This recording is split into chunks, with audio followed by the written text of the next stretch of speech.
From the Lower Colorado River Authority, this is Wavelength.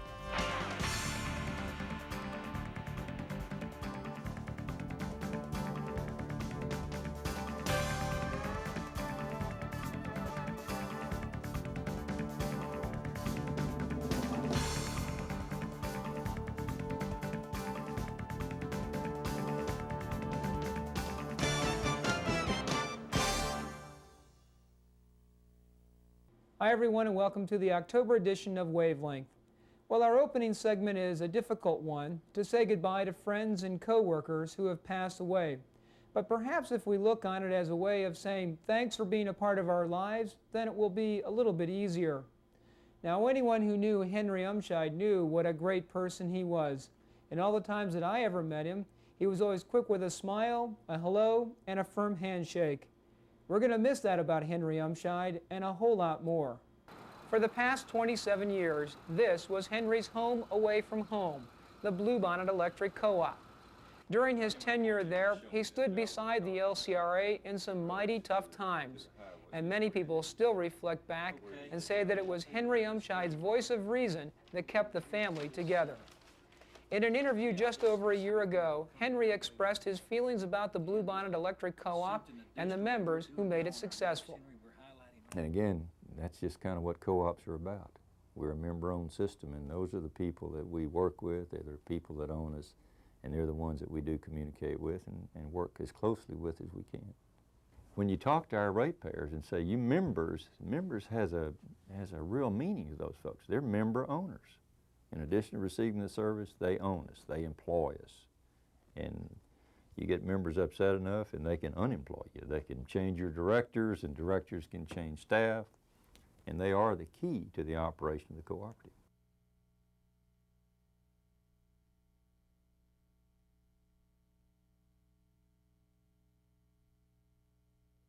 And we lost 3 other members of the LCRA family recently. Adam Holcomb, who had been with the company for 16 years and worked at both the Fayette Power Project and the Simgideon Power Plant. Jim Mundine, who worked for FPP since 1979. And Larry Fulbright, who worked for the Fuels Department for the past 9 years. Prior to his death, Larry had a chance to visit with General Manager Mark Rose and asked him to express these sentiments about the company. Last time I saw Larry was several weeks ago when he stopped by to say goodbye, and to me and to several other employees around here. It was an incredibly moving experience. I don't think I've ever seen a stronger act of courage than Larry walking these halls near death, not saying goodbye, but saying thank you. It was an incredibly moving experience for me, and one that I'm going to remember for a long time. And I made a promise to him when he came to see me, and that I would say for him to every employee of LCRA, thank you for his having had the opportunity to work here, and to remind folks that despite all our troubles and our travails, that this is still a pretty good place to work, and that we ought to remember that and hold on to that. He asked me if I would communicate that message, and so I have fulfilled my promise. Our prayers and thoughts are with his family. He was, again, a truly courageous person.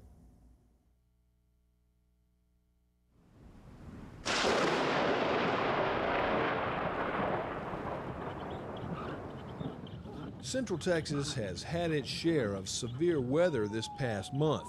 High winds and lightning wreaked havoc on the electric distribution system, causing outages all around the region. But on Thursday evening, September 19th, things really broke loose. LCRA crews were already working outages in Nixon, Smithville, and Lockhart when a lightning strike in Georgetown at 11:30 p.m. caused a tremendous substation fire, leaving most of Georgetown in the dark. This footage of the actual event was taken from a camera mounted inside of a Georgetown police car.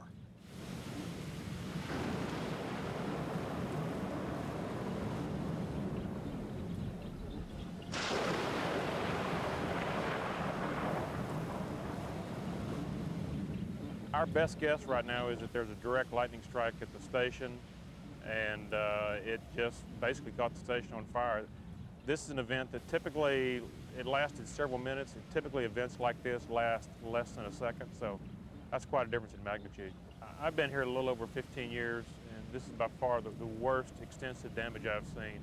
And the crew members who, some of them have been here 25 years, have never seen this sort of damage. This is equivalent to the 500-year flood, I suppose.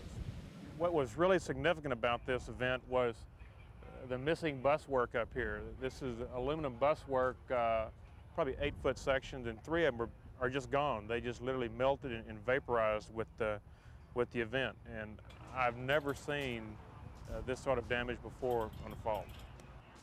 LCRA and City of Georgetown crews worked through the night, restoring power to most customers in about 5 hours. But the substation will take major reconstruction and replacement of damaged equipment.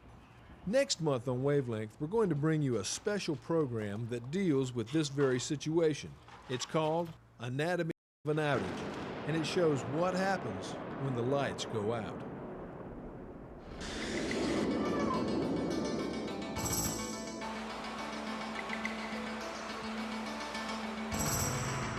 As you can see, the weather can have a tremendous effect on what we do here at the LCRA, both in electric operations and in water operations.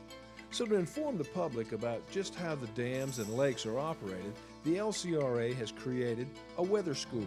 The weather school idea was really born during the town hall meetings that Mark Rose had last year. People are very interested in the weather. They want to know more about how we operate the system, the Colorado River as a system. To legally take water in Texas, you need a permit. This is the second in a series of weather schools being held around the service area, and the response from the public has been great. Everyone wanted to hear more. It's like right now, I think after the movie Twister and the kind of weather we've had this year, everyone wants to find out a lot more about it. So the weather school has just been, one good element that we can take the people around Central Texas and give them a little bit more knowledge about what's going on with the weather pattern and what might be going on in the future. I'm mostly interested in anything that has to do with citizen input. I've been appointed to the LBJ advisory panel, and with that, the more I can learn the operations of LCRA, I feel will help me communicate to our citizens in our community. The program has been so well received that plans are underway now to offer it to LCRA employees as well. We've had a lot of comments and a lot of questions from our employees. When can we have an employee weather school? That is in the making. We hope to have one later this fall, maybe in November, and do that strictly for LCRA employees where they come in, and it may not be just folks from the hydro. It may be folks from GenCo or TINSCO or Community Services that want to spend a day with Bob Rose and Wes Birdwell and talk about the weather, talk about how the system's operated in droughts and floods. And I think we can do a lot of education internally on things that affect all of us. Fire investigators say an electrical short probably caused the early morning blaze that swept through the offices of the environmental lab building, causing extensive damage. This is where the fire started on Monday morning, September the 26th. The fire department got an alarm at 4:30 that morning. They responded to the fire within 6 minutes and had the fire out within 8 minutes after they arrived. We were real fortunate that the fire was contained into these front offices and that it didn't spread the fire itself to the rest of the building. Because of their quick response, it was contained into these areas. We have a natural firewall over here that is this brick that goes all the way up through the second floor, and that helped contain the fire into just these office spaces. It was very close to breaking over. Without their fast response, it could have broken over into the upstairs, and quite possibly we could have lost the entire building.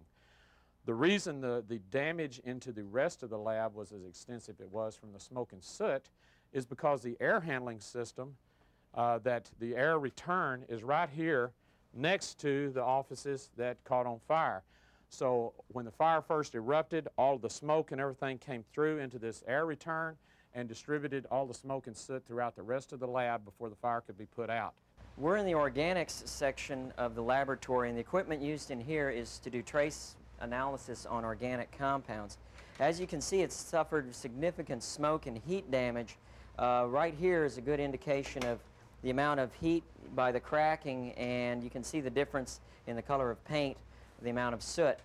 This equipment is very, very sensitive to organic compounds, and because the soot contains so much organic compounds coming from the burnt carpet and the burning paneling, that we anticipate having a very rough time with this equipment.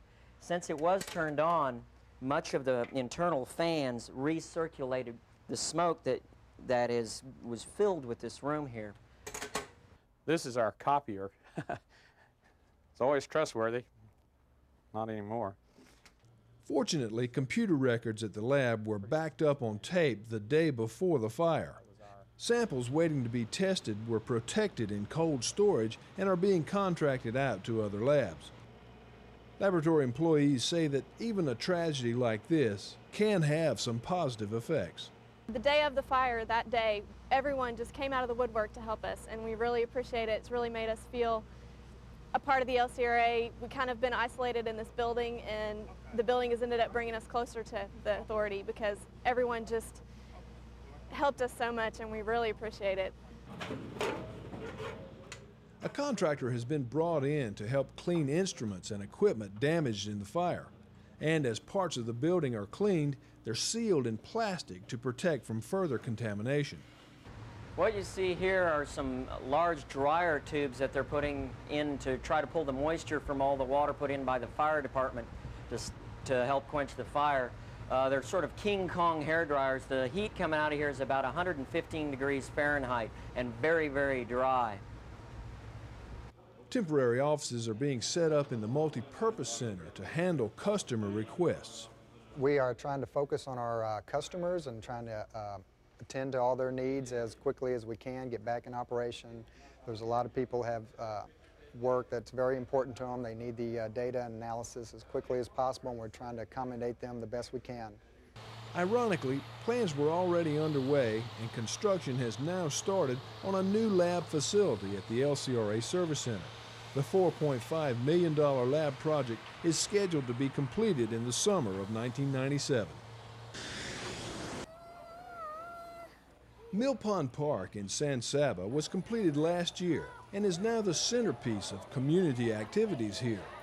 City and county officials recently invited LCRA staff and board members to Mill Pond Park for an appreciation dinner. The Commissioners Court and the San Saba City Council passed a proclamation honoring the LCRA for their help on this park project and for their support in many other areas. We would like to present this framed proclamation to LCRA and the directors and staff in appreciation for what you have done and continue to provide to us in this community. Well, thank you very much, Judge. San Saba Mayor Marcus Amthor had one other very special honor to present that evening. The City of San Saba and San Saba County would like to give special recognition to Betty Jo Miller, who is an LCRA director, in appreciation for over 5 years of public service to the community as LCRA director. Presented by the City and County of San Saba to Betty Jo Miller, September 12, 1996. Yes, ma'am. Your thoughts on the park and the dedication and also the recognition that they gave of you as a board member for LCRA? I've certainly been surprised tonight, and it's just a wonderful thing to happen to us. It's so good for the county to really appreciate what LCRA has done. LCRA has helped our county so much these last few years. In our park and with our fire stations, got grants that they really needed. Rural communities just never have any money. It's always a stretching to get anything done, and just a little encouragement and help can encourage a county to do so many things on their own. When they get a little help, then the people go to work and raise the rest of the money, and this has been a real boon for our town. On a more personal note, you stepped up and came on the board at a time that was pretty tough for you personally, but have now served on the board for 6 years completing this term. How do you feel about that? What does it mean to you to have been an LCRA board member? Oh, it's just fantastic. It's been a blessing to me personally and giving me something to do. But as I said out there tonight, to work for an organization that their main purpose is just service to their customers and doing good, it's just wonderful because the rural communities like ours seldom get that attention.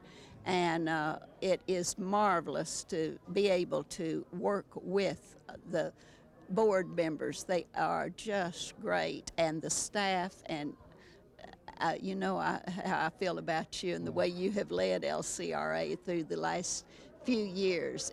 When Jack first came on the board, all wasn't as well. We had a few disgruntled customers and a few disgruntled employees, and these days I don't hear any of that. It's cooperation and progress, and I think that's wonderful.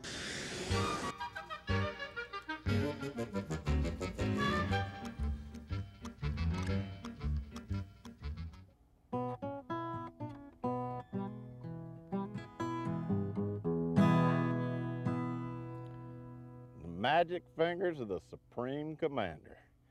Eat your heart out, Chet Akins. Well, how you folks doing today? I'm up here at the shores of the Lake LBJ here in the heart of the Texas Hill Country, right here at the Club Ferguson Powerhouse. I guess some of you wonder what I'm doing with this here guitar. I wanted to do something a little special for you folks today, and that's the reason I'm up here at the Club Ferguson. Come up to see one of my good buddies, Mr. Donnie Malden. Donnie and I have been working on a little project, putting a little song together we want to play for you today. No, we're not going to play it live for you. We got my boom box here. But this is a song I wrote, probably a couple of years ago. I was on an airplane between Austin and Dallas on my way to El Paso. I scribbled this thing down on the back of a bark bag. I got back home, I decided I needed somebody to put a little music to it. I'd heard about an old boy up at the Ferguson power plant, didn't really know him, so I sent the lyrics up to Mr. Marion Nichols, plant manager up here, and said, I understand you got a singer up there. I just wonder if you could get these words to him, see if he could do anything with them. Marion Nichols called me up to the office and said a friend of his had wrote a song about LCRA. And he said he had it on the computer and wanted me to look at it and if I could put any kind of music to it. So I looked at the song, I read it, and it was a very good song, and while I was reading the song, I was putting the music to it in my mind. And after I got through reading it, Marion said, well, what do you think? And I said, well, to me it's an outstanding. And I said, I pretty much already got a tune in mind for it. Now I was inspired to write this song by a little video LCRA produced a couple of years ago about the Colorado River trails. In that video, Tommy Lee Jones sitting there on his horse, and he got to telling how he thought God had just done him a personal favor by letting him be born and raised right there in Central Texas. You know, I got to thinking there's a lot of truth in what he had to say, but you know, it really wasn't always that way. Back around the turn of the century, living in Central Texas was a pretty tough existence. It took a pretty hardy breed of person to make a living here in Central Texas. But in 1934, the governor of the state of Texas, Ma Ferguson, signed into law a bill that created the Lower Colorado River Authority, and that's when things began to change. But you know, any organization just as good as the people it's comprised of. And LCRA has been blessed with an abundance of dedicated and hard-working people. And I wrote this song as a tribute to all you men and women of the LCRA, both past and present. So you sit back and listen to my story. Here it is.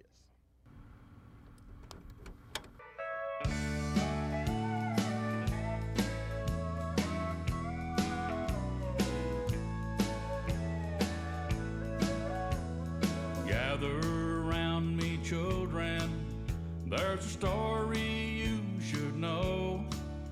How we took on that old river some 60 years ago. Now the battle, it ain't over. We fight it every day.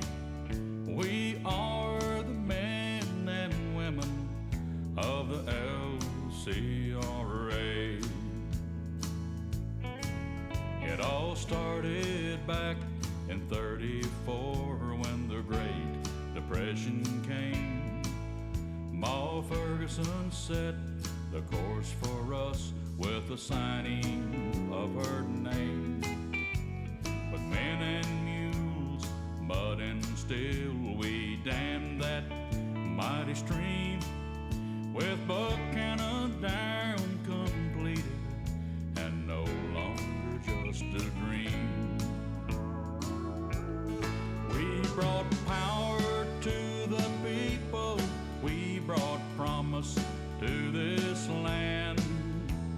Wherever there's a need out there, we're there to lend a hand. So from the hills of Central Texas down to Matador Bay, we are the men and women of the LCRA.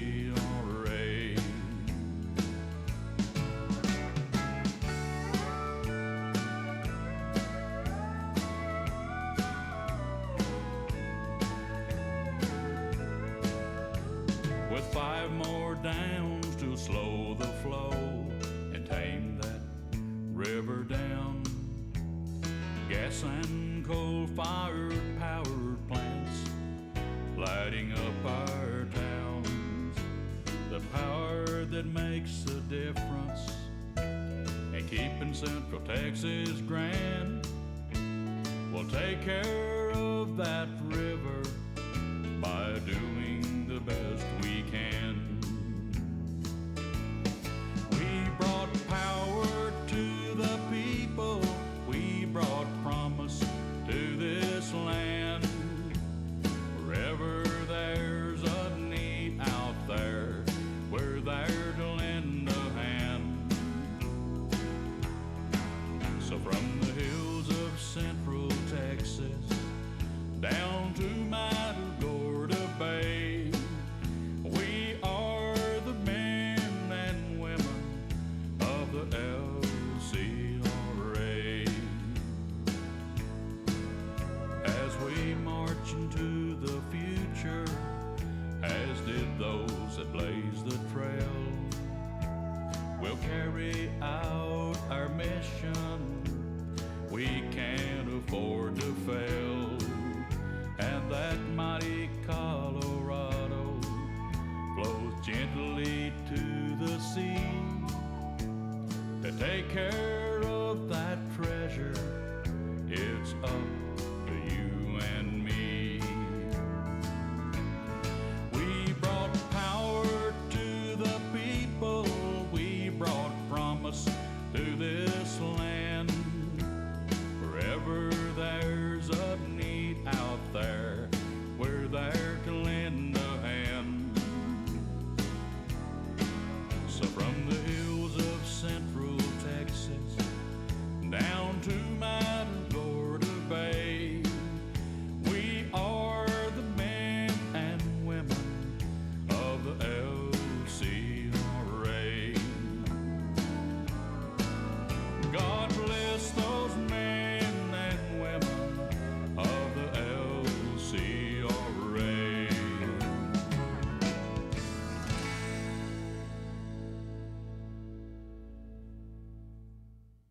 Well, I hope you folks enjoyed that little song. Donnie and I sure enjoyed doing it for you, and we'd like to thank our General Manager, Mark Rose, for allowing us to record it and present it to you. I guess I better get on out here and get back to the Ville. So this is the old Supreme Commander saying, in the words of one of my favorite philosophers, Dr. Dookie Howser, you know, getting is good, but giving is better. And once you understand that, every day be just like Christmas. We'll catch you next time. Be sure to pick up your copy of the October LCRA News and read about employees' quick response to emergency situations. And LCRA is offering a new pricing program to our wholesale electric customers called Price Select. It's designed to reduce costs and increase their competitive edge. Well, that's it for this edition of Wavelength. We look forward to seeing you again next time.